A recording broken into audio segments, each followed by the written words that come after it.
Kembali tim Jimat punya cerita dengan judul Durjana Bersekutu atau Mati, seri yang ke-7. Cerita ini ditulis oleh Masrullah Faqih dengan pembawa cerita Ki Banu Asmoro.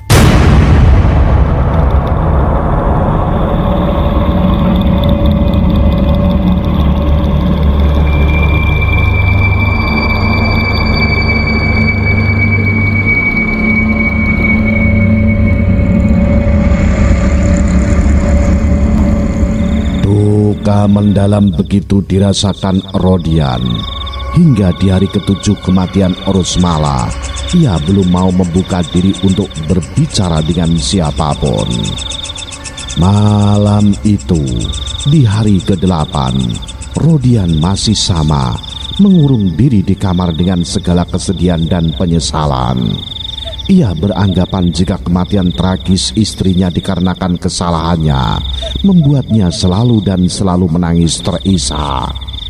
Selagi dirinya terisak seraya melambungkan memori ingatan tentang perjalanan hidupnya selama bersama Rosmala, tiba-tiba sekelebat pikiran menghampiri, sesuatu yang menjadi titik awal semuanya. Rodian kemudian beranjak dari pembaringan, perlahan menghampiri lemari kayu di sudut kamar. Ia kemudian membuka pintu lemari dan menatap penuh seksama, menyalangkan sorot tajam pada bagian tengah di mana tumpukan uang masih rapi dan nyata di matanya. Seketika itu juga tangan Rodian menarik, mengumpulkan semua tumpukan uang dan membawanya ke belakang. Kepulan asap langsung mengudara saat uang-uang yang Rodian anggap sebagai biang dari masalahnya tersulut api. Ia tak menyisakan selembar pun dari sekian banyak lembaran uang yang telah berada di dalam lemarinya selama beberapa hari. Rodian kemudian kembali ke dalam kamar setelah kobaran api padam dan hanya menyisakan abu. Ia merasakan kelegaan saat berhasil menghanguskannya, meski semua itu tak mampu menghapus rasa duka atas kepergian sang istri untuk selamanya.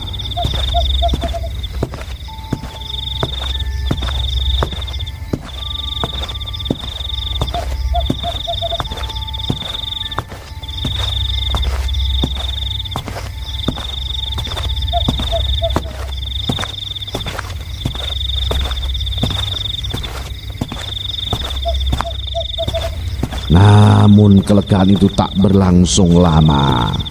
Satu suara sangat jelas terdengar di telinga Rodian saat baru selangkah kakinya menapak di lantai kamar. Suasana tak enak seketika menyelimuti diri Rodian. Ia terdiam membisu, menajamkan indera pendengarannya, memastikan tentang apa yang ia dengar. Lagi dan lagi, suara layaknya derap langkah dari beberapa kaki seperti tengah mengitari rumah semakin jelas di telinga Rodian, membuatnya mengurungkan niat untuk masuk ke dalam kamar dan memilih menuju ke ruang depan. Hawa panas seketika menyambut tubuh Rodian saat ia sampai di ruang tamu. Padahal menilik waktu dan suasana alam malam itu seharusnya hawa dingin yang ia rasakan. Rodian sempat ragu sejenak mematung dan berniat untuk kembali ke kamar. Akan tetapi sebelum ia melakukan itu, satu kejadian menghentikan niatnya. Kembali dan keras, suara derap langkah yang kini seperti berada tak jauh darinya. Terhenyak tubuh Rodian. Kulitnya yang tipis rasanya membeku menyaksikan pemandangan di halaman depan yang terlihat jelas dari kaca jendela. Suara itu, derap langkah yang membuatnya terganggu, kini terang siapa pemiliknya. Saat itu juga Rodian segera ingin berlari masuk ke dalam. Ia tak kuasa menahan rasa takut melihat sumber suara dari 4 sosok hitam berambut panjang menjuntai yang tengah memikul sebuah keranda mayat dan tepat berdiri di depan pintu. Namun kakinya seolah terpaku, seperti ada kekuatan yang menahan untuk tak meninggalkan tempat itu, membuatnya hanya bisa terdiam dalam tekanan yang hebat. Sosok-sosok itu terus menatapi Rodian dengan tajam. Terkadang tangan mereka yang terbungkus kain hitam pekat bergerak serentak, menghentak keranda kayu yang mereka pikul hingga menimbulkan suara berderap. Hal itu terus berulang berkali-kali dan cukup lama dirasakan Rodian, membuat dirinya hanya mampu berharap kuat dalam hati tanpa bisa berbuat apa-apa. Sayang, rasa takutnya bukan terhenti atau berkurang, melainkan semakin memuncak saat tak berapa lama satu siutan angin kencang mengempas daun pintu rumahnya. Seketika semakin jelas mata Rodian melihat 4 sosok yang memikul keranda mayat. Bukan saja kini wujud menakutkan mereka menggetarkan tubuhnya, tapi juga bau anyir dan busuk menyesakkan dada. Sekali 2 kali tarikan nafas, Rodian masih mampu menopang tubuhnya. Tapi beberapa saat kemudian ia pun akhirnya roboh tersimpuh dengan lelehan air mata ketakutan. Kowe wis gak iso ngrubah tatanan sing wis ketalen karo getehmu. Wiwit saiki kowe kudu biasa ke taman para abdi ratune jagat peteng. Iki ngono wis dadi bagianmu. Kowe gak iso mlayu, gak bakal iso. Meski terkejut, Rodian hanya bisa menggerakkan 2 bola matanya untuk melihat siapa pemilik suara berat yang baru saja terdengar di telinganya. Aku merdayo rene utusan Indara kanggo ngabari kowe yen jejer payung bakal diwiwiti. Mergo sigar pancer bakal dilakoni wayah kumpuli galangan 5 sak wektu tugele taun pungkasan. Eling-elingo, bojomu bakal getun yen kowe wurung mergo pola. Kembali suara berat yang ternyata dari sesosok lelaki tua berbadan tinggi kurus menggema jelas di telinga Rodian. Kemudian sosok lelaki tua berbelangkon yang pernah Rodian lihat di kediaman Suroso berjalan mendekat, mengelus pelan kepala Rodian sembari menyunggingkan senyum penuh arti. Rahasia le ngenteni geteh madumu ger. Lirih seiring dengus panjang dari mulut dan hidung lelaki tua menggembus tepat di depan wajah Rodian. Hal itu membuat dada Rodian semakin ingin membuncah. Seirama isi perutnya yang mulai meronta menahan bau anyir dan aroma kemenyan dari tubuh lelaki tua. Rasa sesak dan takut Rodian akhirnya sedikit melonggar, manakala sang lelaki tua beserta 4 sosok hitam beranjak meninggalkan dirinya.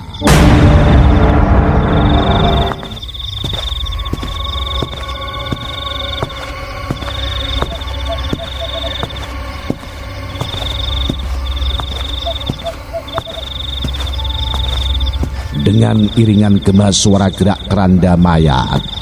Setelah suara itu menghilang, Rodian perlahan bangkit tertatih sempoyongan menuju kamar.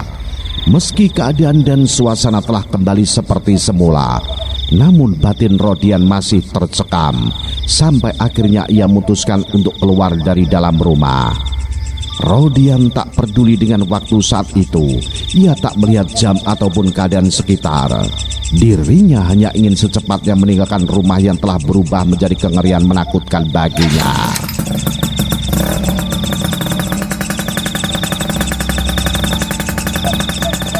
Ia terus memacu dan memacu laju kendaraannya, melintasi jalanan yang sudah lengang, menerobos hawa dingin menusuk serta kabut-kabut tipis penghalang pandangan.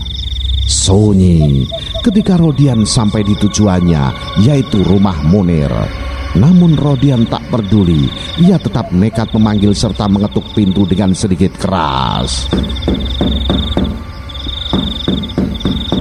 Wajah kusut serta mata merah Munir akhirnya muncul di ambang pintu. Setelah beberapa saat Rodian menunggu. Ada apa, Rod? Malam larut gini kamu kesini? Tanya Munir heran.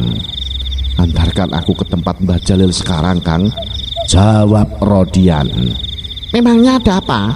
Saut Munir semakin heran dan bingung. Nanti saja ceritanya, Kang. Yang penting sekarang tolong Kang Munir antarkan saya ke tempat Mbah Jalil. Aku harus bertemu dengan beliau malam ini, ujar Rodian menegaskan.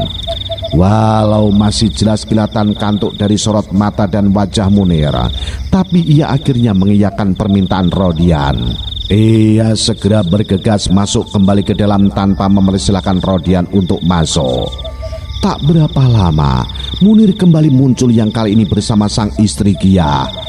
Namun bagi pandangan bola mata Rodian, kemunculan Munir saat itu tak hanya bersama Gia, melainkan juga dengan sesosok wanita berkebaya merah. Rodian sedikit tersurut mundur, sembari tak lepas menatap sosok mata wanita tengah menyeringai yang telah untuk ketiga kalinya ia lihat. "Nah Parot, kamu melihat ndakmu kok kayak kaget?"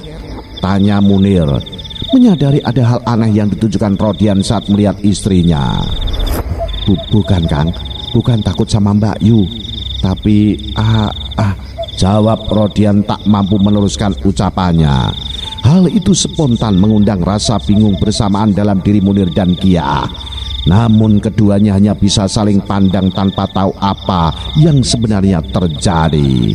"Sudah Kang, ayo kita berangkat," ajak Rodian segera. Ia tak ingin berlama-lama dan bakal semakin menambah rasa penasaran pada diri Munir dan Gia. Sebab dirinya yakin bila sampai mereka tahu akan kehadiran sosok berkebaya merah yang masih terus menatapi dirinya sambil menyeringai, tentu menimbulkan ketakutan. Rodian dan Munir akhirnya segera berangkat setelah memberi penjelasan singkat pada Gia. Kali ini Rodian sedikit lebih kencang memacu kendaraannya.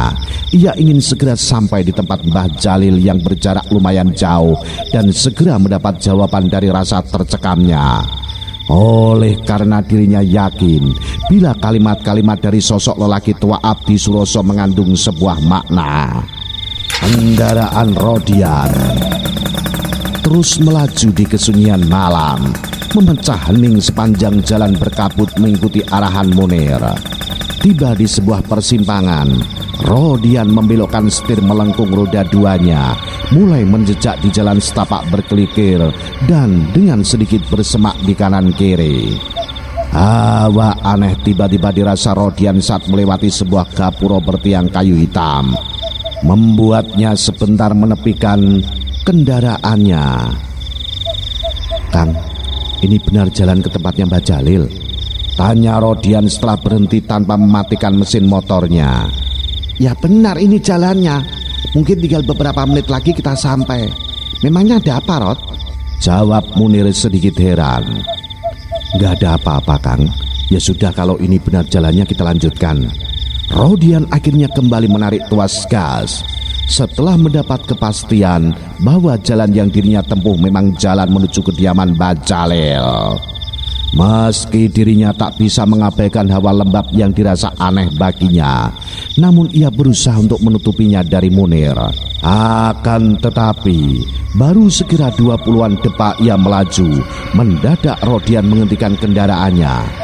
Kali ini ia tak lagi sempat beraba-aba hingga membuat kuda besinya sedikit goyah hampir terperosok jatuh. Hal itu membuat terkejut Munir dan spontan melompat. Sejenak suasana terasa hening. Rodian yang kembali duduk di atas kendaraannya menatap Munir di sisi kanannya. Keduanya terdiam, tertegun, larut dalam keterkejutan masing-masing. Lirih layaknya sebuah rintian, suara membisik di telinga Rodian, membuatnya terjingkat kaget. Namun ketika Rodian mengalihkan pandangan ke samping kanan dan kiri, ia hanya menemukan Munir yang masih diam terpaku. "Rat, sebaiknya kita kembali saja," seru Munir di tengah rasa takutnya. Bukan tanpa sebab Munir meminta Rodian untuk berbalik dan pulang. Ia juga tak menampik rasa takut luar biasa sedari dirinya dan Rodian saat hampir terjatuh. Dikarenakan kini di hadapan mereka hanya berjarak beberapa langkah, bukanlah sebuah jalanan membentang, melainkan sebuah pohon besar menjulang. "Tenang Kang, Kita tetap harus melanjutkan. Aku tetap harus bertemu Mbah Jalil, saut Rodian yang masih berniat meneruskan perjalanannya dan mencoba meyakinkan Munir. Walau dalam hati Rodian ada keraguan dan sedikit tanda tanya tentang suara mirip Rusmala yang membisiki telinganya, namun demi satu tujuan terbesarnya, ia menguatkan tekadnya. Munir akhirnya kembali mengikuti Rodian, tetap membonceng di belakang sambil memejamkan mata. Sekitar 10 menitan, akhirnya Rodian menemukan kembali arah jalan seperti dimaksudkan Munir. Tak berapa lama Rodian pun memasuki perkampungan kecil berbangunan rumah-rumah papan berderet di sisi jalan tanpa pencahayaan listrik. Hingga sampai di ujung jalan kerikil dan beberapa meter memasuki jalanan tanah, Rodian menghentikan kuda besinya setelah mendapat instruksi telunjuk Munir. Kemudian keduanya segera turun serta melangkah beriringan menuju sebuah rumah papan yang terletak bersampingan dengan sebuah surau kecil. 2 kali mengucap salam. Suara derit pintu disertai kalimat jawaban menandai kemunculan seraut wajah tua Mbah Jalil. Sejenak kening Mbah Jalil berkerut menatap penuh tanya sebelum mempias terkesiap. Cepat Mbah Jalil menyuruh Rodian dan Munir masuk ke dalam rumahnya yang masih berlantai tanah. Matanya sekilas liar mengedar ke arah luar sebelum menutup rapat-rapat pintu berdaun papan. 4 buah kursi berkaki pendek dengan meja bulat tanpa terlambari kain kilam menjadi tempat Rodian dan Munir melepas ketegangan dalam helaan nafas lega. Dengan ditemani 3 cangkir dan sebuah cerek tembaga bercorak motif bunga berisi air teh hangat tanpa gula, ketiganya terduduk dalam ketegangan. Napa meneh Narot? Wengi ngene nekat rene. Apa gak krasa yen awakmu ki bakal terus ditutke Sanggrarenjani? Kae saiki ngadeg ning jaba. Ucap Mbah Jalil membuka percakapan. Sejenak Rodian saling pandang dengan Munir. Keduanya seolah baru mengerti dengan semua yang dialami selama di perjalanan. Namun bukan hal itu yang mulai diceritakan Rodian, tapi satu kejadian yang dirinya alami sendiri sewaktu di rumah. Mbah Jalil terlihat begitu serius mendengar tiap kalimat yang diceritakan Rodian, seolah tak ingin terlewat sekata pun dari semua runtutannya. Berbeda dengan Munir yang sesekali melirik ke arah luar melalui celah papan jendela di sampingnya. Tiba di saat cerita Rodian sampai pada perkataan sosok lelaki Abdi Suroso yang diingat Rodian, Mbah Jalil tiba-tiba tersentak. Dadanya bergemuruh, matanya nanar berkilat serta wajah seketika memucat. Jajar payung, gumam Mbah Jalil menirukan kalimat Rodian. Iku sing pingin tak ngerteni Mbah, jejer payung sing arep diwiwiti, saut Rodian setelah mendengar gumaman Mbah Jalil. Awakmu bakal weruh dina sesa, jawab Mbah Jalil. Tapi sing dadi pancalane pisanan iku biasane diwiwiti saka wong cedhak utawa wong sing melu ngurusi. Sampai di kalimat ini wajah Mbah Jalil seputih kapas, membuat Rodian dan Munir yang melihat itu saling melempar pandangan. Mulya awakmu, jogonen bojomu. Pesenku sapa wae sisuk sing dadi pancalan jejer payung aja dibungkus nganggo kain ireng lan aja digawekake tenger saka kayu. Tengerono nganggo watu saka kali sing banyune mili. Nah, bagaimanakah kisah selanjutnya? Apa yang akan terjadi kemudian? Ikuti terus cerita misteri bersambung Turjana seri selanjutnya. Salam Jimatres, salam satu misteri. Au.